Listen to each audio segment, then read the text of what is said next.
ಬೆಳಗಾವಿ ಜಿಲ್ಲೆಯ ರಾಯಭಾಗ ತಾಲೂಕಿನ ಸವಸುದ್ದಿ ಗ್ರಾಮ ಪಂಚಾಯಿತಿಯ ಉಪಚುನಾವಣೆ ನಡೆದಿದ್ದು, ಈ ಉಪಚುನಾವಣೆಯಲ್ಲಿ ಬಿಜೆಪಿ, ಕಾಂಗ್ರೆಸ್ ಎಂಬ ಎರಡೂ ಪಕ್ಷದ ಬೆಂಬಲಿತ ಅಭ್ಯರ್ಥಿಗಳು ಚುನಾವಣಾ ಕಣಕ್ಕಿಳಿದಿದ್ದು, ಬಿಜೆಪಿ ಬೆಂಬಲಿತ ಅಭ್ಯರ್ಥಿಯಾದ ಪ್ರಧಾನಿ ಕರೆಪ್ಪ ಲೋಕೋರ್ 45 ಮತಗಳ ಅಂತರದಿಂದ ಜಯಗಳಿಸಿದ್ದಾರೆ. ಇವತ್ತಿನ ದಿನ ಸವಸುದ್ದಿ ಗ್ರಾಮದಲ್ಲಿ ಬಿಜೆಪಿಯ ಕಾರ್ಯಕರ್ತರ ಡಿಜೆ ಹಚ್ಚಿ ಕುಣಿದು ಕುಪ್ಪಳಿಸಿದ ಅಭಿಮಾನಿಗಳು ಒಬ್ಬರ ಮುಖಕ್ಕೊಬ್ಬರು ಗುಲಾಲ ಎರಚುತ್ತಾ ಜಯಘೋಷ ಹಾಕುತ್ತಾ ಗ್ರಾಮದ ತುಂಬೆಲ್ಲ ಮೆರವಣಿಗೆ ನಡೆಯಿತು.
ನಂತರ ಗ್ರಾಮದಲ್ಲಿರುವ ಎಲ್ಲ ದೇವರ ದೇವಸ್ಥಾನಕ್ಕೆ ಹೋಗಿ ದೇವರ ಆಶೀರ್ವಾದವನ್ನು ಪಡೆದುಕೊಂಡ ನೂತನ ಗ್ರಾಮ ಪಂಚಾಯಿತಿಯ ಸದಸ್ಯ ಪ್ರಧಾನಿ ಕರೆಪ್ಪ ಲೋಕುರೆ ಹಾಗೂ ಅವರ ಅಭಿಮಾನಿಗಳು ಭವ್ಯ ಮೆರವಣಿಗೆ ಮಾಡಿದರು. ಈ ಸಂದರ್ಭದಲ್ಲಿ ಗ್ರಾಮ ಪಂಚಾಯಿತಿ ಅಧ್ಯಕ್ಷರಾದ ದುರೆಪ್ಪ ಮುತ್ತನಾಳ, ಊರಿನ ಮುಖಂಡರು ಬೀರಪ್ಪ ಬೆಳಗಲಿ, ಮಹದೇವ ಹೊಳಕರ, ಲಕ್ಕಪ್ಪ ಪೂಜಾರಿ, ಮಾರುತಿ ಅರಭಾವಿ, ಲಕ್ಷ್ಮಣ ಲೋಕೋರೆ, ಭರತೇಶ್ ಪಾಟೀಲ್, ವಿಠ್ಠಲ ವಾಲಿಕಾರ, ಹಾಲಪ್ಪ ಮಾವಿನಹೊಂಡ, ಸಂತೋಷ್ ಲೋಕೋರೆ, ಹಾಲಪ್ಪ ಸುರಾನಿ ಇನ್ನೂ ಹಲವರು ಗಣ್ಯಮಾನ್ಯರು ಉಪಸ್ಥಿತರಿದ್ದರು. ಉಪಚುನಾವಣೆ 50 ಮತಗಳ ಅಂತರದಿಂದ ಆರಿಸಿ ಬಂದಿದ್ದಾರೆ. ಇದಕ್ಕೆ ತಾವು ಏನು ಹೇಳಕ್ಕೆ ಇಷ್ಟಪಡ್ತೀವಿ?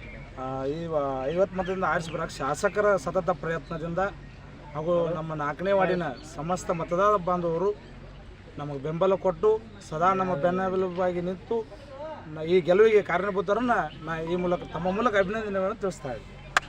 ಸರ್, ಈಗ ನೀವು ನಿಮ್ಮನ್ನು ಆರಿಸಿ ತಂದು ಕೊಟ್ಟಂಥ ಮತದಾರರಿಗೆ ನೀವು ಏನು ಹೇಳಕ್ಕೆ ಇಷ್ಟಪಡ್ತೀರಿ? ಈಗ 4ನೇ ವಾರ್ಡಿನ ಮತದಾರರು ಸದಾ ನಮ್ಮ ಬೆನ್ನೆಲುಬಾಗಿ ನಿಂತು ಯಾರೇ ಏನೇ ಹೇಳಿದರೂ ಅಪಪ್ರಚಾರ ಮಾಡಿದರೂ ಕಿವಿಗೊಡದೆ ತಮ್ಮ ಅಭ್ಯರ್ಥಿಗೆ ಮತವನ್ನು ನೀಡಿ ಬಹುಮತದಿಂದ ಗೆಲ್ಲಲು ಕಾರಣರಾಗಿದ್ದಾರೆ. ಅವರಿಗೆ ನನ್ನ ಹಾಗೂ ನಮ್ಮ ಗ್ರಾಮ ಪಂಚಾಯಿತಿ ವತಿಯಿಂದ ಅಭಿನಂದನೆ ತಿಳಿಸಲು ಇಚ್ಛೆಪಡುತ್ತೇನೆ.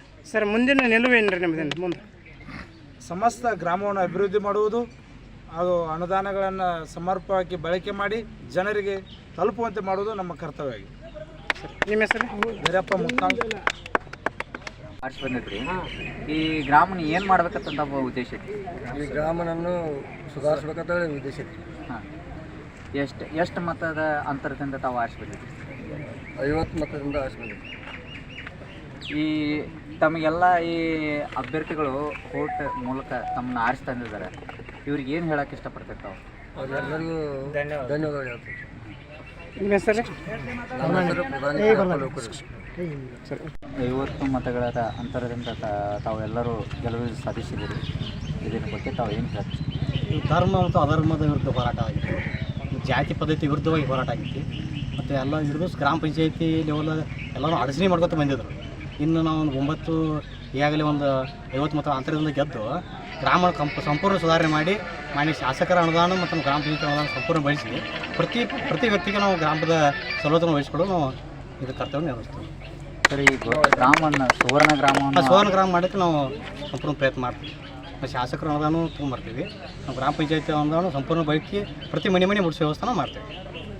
ಇವತ್ತು 50 ಮತದ ಅಂತರದಿಂದ ಅವ್ರನ್ನು ಒನ್ ವೇ ಇದರಿಂದ ಆರಿಸ್ತಾರೆ. ಹಾಂ, ನಮ್ಗೆ ಸಂಪೂರ್ಣ 4ನೇ ವಾರ್ಡ್ ಮತದಾರ ಸಂಪೂರ್ಣ ಪ್ರತಿ ಮನೆ ನಾವು ಧನ್ಯವಾದ ಹೇಳ್ಬೇಕಾಗಿದೆ. ಯಾಕಂದ್ರೆ ಪ್ರತಿ ಮನೆ ಅವರು ಓಡಾಡಿ ಮಾಡಿದ್ದಾರೆ. ಸಂಪೂರ್ಣ ಕಾರ್ಯಕರ್ತರು ಬೆಂಬಲ ಇದೆ ನಮಗೆ. 4ನೇ ವಾರ್ಡ್ ಇಡೀ 1300 ಮತದಾರರಿಗೆಲ್ಲರಿಗೂ ಧನ್ಯವಾದ ಹೇಳ್ತೀವಿ. ತಮ್ಮ ಹೆಸರು? ಭರತೇಶ್ ಪಾಟೀಲ್ ಅಂತ. ನನ್ನ ಹೆಸರು ಬೀರಪ್ಪ ಬೆಳಗಲಿ ಅಂತ. ನಮ್ಮ 4ನೇ ವಾರ್ಡು ಉಪಚುನಾವಣೆ ಇತ್ತು.